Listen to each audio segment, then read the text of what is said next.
there, Pisces. Welcome to a manifestation reading for the period of now, which is, as I record this, February 10th through the 21st of April, when all the planets are direct. It's Raina here. And this is simply a time, as I stated, when all the planets are direct. You know, we've had, even going into the new year, we had some retrogrades, and sometimes that can make us feel like we still have unfinished business or things are very up in the air. These are great times to launch things. If you feel called to do it, though, you know, you might feel called to launch something during a retrograde. Who knows? And it might work out really well for you. So these are only guidelines, and I even sometimes look at it symbolically, because if it's a certain period of time and I feel it, even if I don't exclude other times of the year to do things as well, it just kind of feels good that, you know, all the planets are direct. It's always kind of I don't know if you'd say it's a rare event, but it certainly doesn't happen out every day. So let's see what kind of things are going on for Pisces. Well, I can already see what might be going on. And this is not the spread that I normally use, but I will tell you what each position represents. And what I always do is, if I end the reading with a card that is not so conclusive, then I pick another one. Okay, well, this one will work. Sometimes they leave a little bit of more questions than answers. So, all right. So the card in the middle is about what it is that you're manifesting. And that's a good point too, is that it doesn't have to be just something material. It might be a relationship, but it also might be that you want to end something, because the World card can be about an ending. So it might be like a bad habit that you're trying to end. It might be some kind of other type of situation. Maybe you want to get out of an unhappy relationship or leave an unhappy job, a job that makes you unhappy. Maybe, you know, there's something about an ending with this card here. And I want to talk about the astrology, because I'm primarily an astrologer, and in March we're going to go through a major shift, because we're going to have two outer planets that are going into new signs all in the same month. And one of them is Saturn, and Saturn is going into your sign, Pisces. So I just talked about addictions and things like that. The house that you rule, the 12th house in astrology, is connected to, karma, spiritual states of being, but also to escapism, including addiction. And so when planets are transiting the 12th house, you can, depending on what planets they can really speak to that. And you have had Saturn in Aquarius for the last 2+ years, almost 3 years. And that has, when somebody has Saturn in the 12th house, they can have a dark night of the soul, where they feel like they can't run away any longer from their problems. Or where they are really getting kind of sober about some of their deluded tendencies, because the 12th house can be fantasy, and Saturn can really force a person to kind of see the truth and cut through the illusion. And so that might have been something that has happened for you. And it's important to note that you can have more than one sign in a house, including the 12th house. So even if Saturn has been in Aquarius, I mean, let's say that, you know, you don't have an early degree of Pisces, that could be something where this is not going to, you're going to continue to have Saturn in your 12th house even for the whole year. Because I think Saturn isn't going past 7 degrees of Pisces in 2023. I'm not entirely sure of that, but as I recall, that was what was happening. So, because it's going to retrograde after it goes into Pisces at some point. So the point is that um, this is a time for you to really take stock of your life and see what kind of things you need to let go of. When I say let go, I mean that you need to kind of resolve. This could be some kind of situation that's on again, off again, maybe even like a relationship. And it's like this card is saying it's time. It's finally time. And that is your manifestation. That is what it, and maybe you want to do it, but you keep going back. You keep going back. Oh, you know what? When I lay out these cards, I don't even like pay attention sometimes to some of them. The card that represents the catalyst for you wanting to do this, to end something, is the Ace of Swords. And this is about cutting through that illusion. This is perfect about what I just described about Saturn in the 12th house. So it's like, to me, it's kind of that ability to wake up and see exactly what has been going on and be able to transcend it, because perhaps you were in denial over, let's say, a marriage that hasn't been good for you, and you have been in denial over it. And by seeing that it's not working, maybe if there was infidelity or what have you, that's one of the big ones where people kind of just shut down and they're in denial. But being able to see that very soberly, not emotionally, but soberly, and then to just say, you know what, I have to let go of this. That can be very helpful in your life. The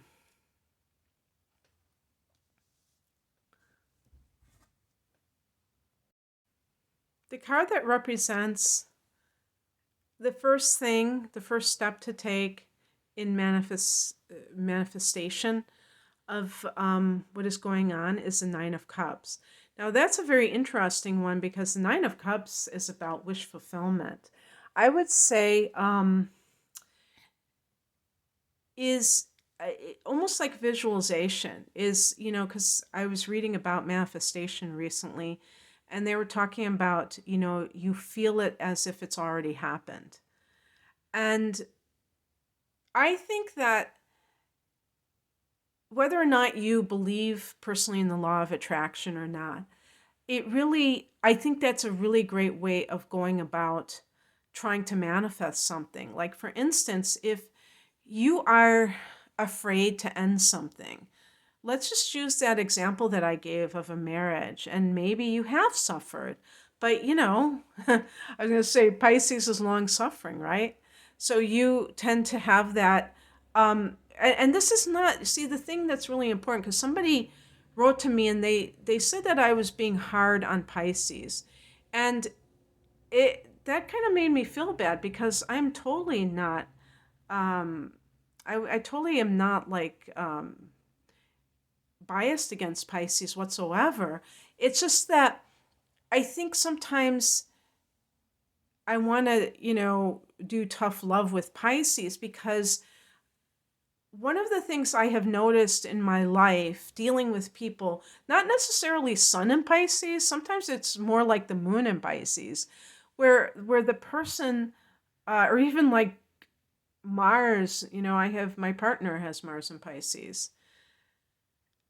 And he's very, giving towards others, as I'm sure most of you are.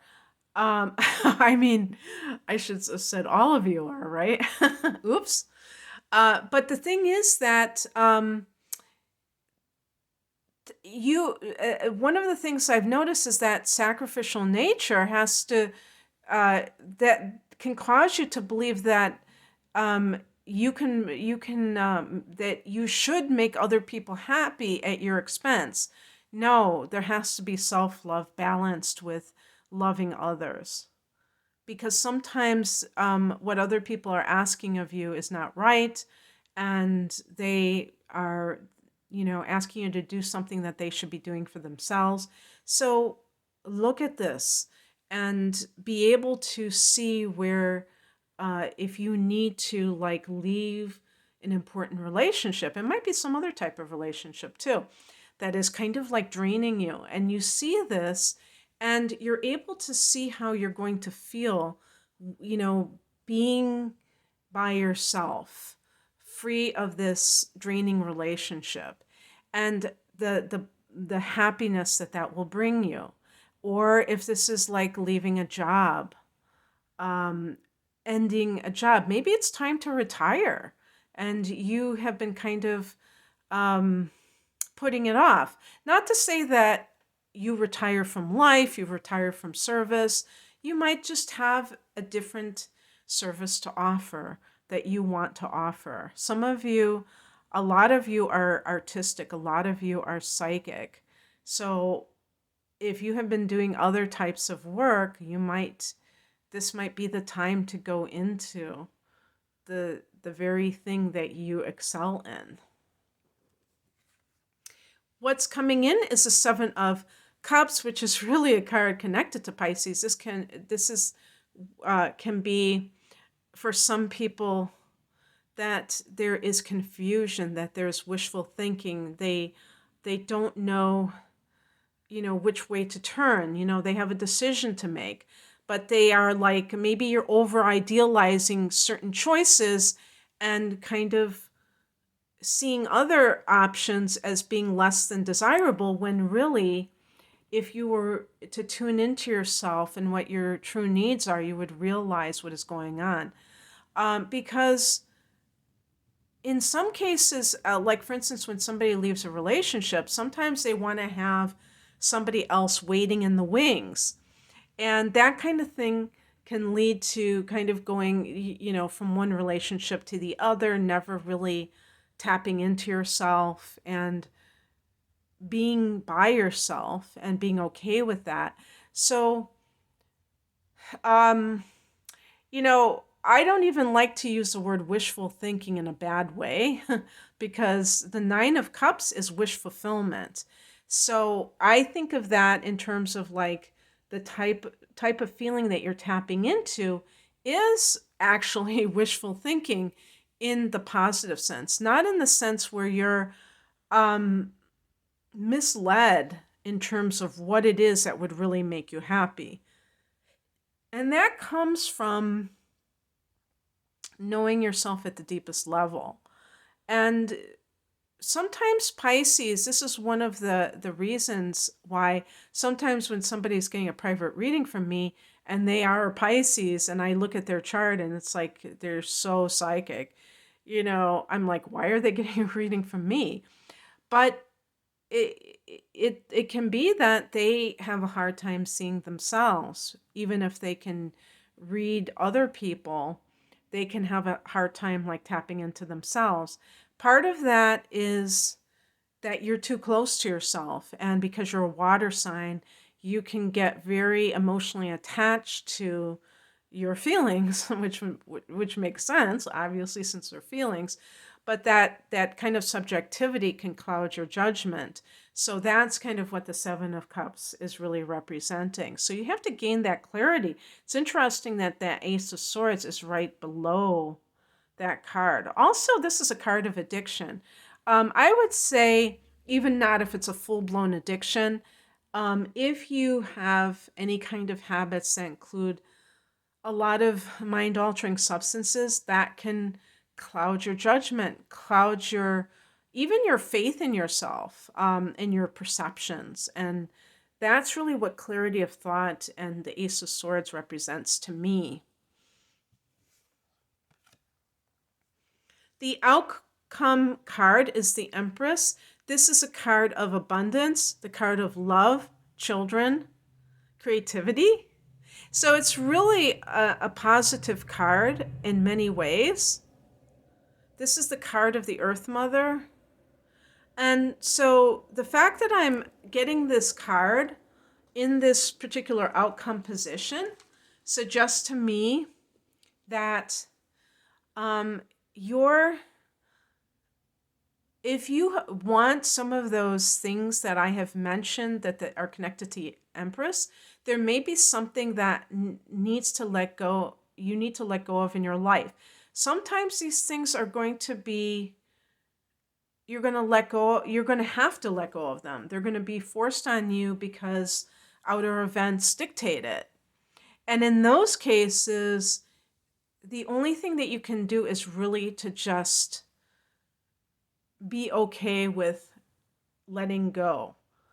You don't have to really do anything. You just have to allow. The art of allowing, which, by the way, is another thing in the law of attraction, is the art of allowing, meaning that once you have created the space for something to manifest, including something leaving your life, then you let it go. You don't try to control it. And I honestly believe that sometimes we are manifesting events based, even when we're not actively pursuing them.